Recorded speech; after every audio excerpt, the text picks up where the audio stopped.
In today's video, I'm going to teach you how to import template in Webflow.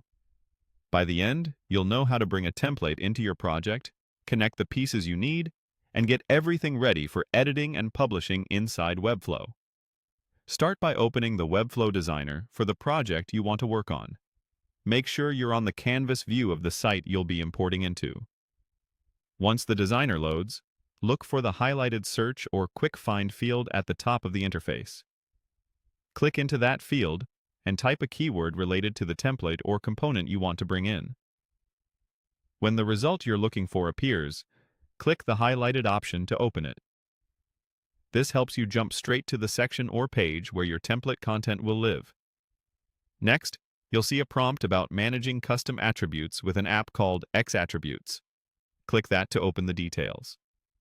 Then choose Open Full Listing to view the complete app page in the Webflow Marketplace. Before installing, click through the description to understand what the app does and how it supports the template you're importing. Also, click Permissions to review the access it requires, so you know exactly what will change in your project. When you're ready, click Install on Site.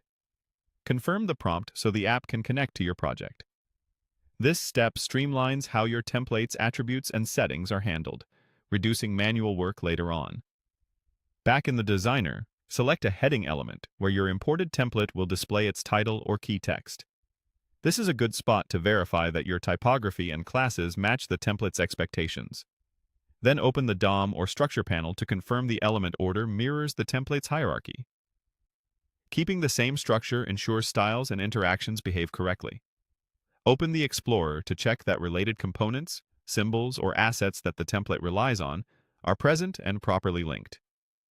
If you see unfamiliar assets, this is a great time to confirm they belong to the template and are referenced correctly on your page. Switch to the editor view to preview how content editors will update this template in a real workflow. Make sure fields are named clearly and that the editing experience is straightforward. Finally, click Save to commit your changes.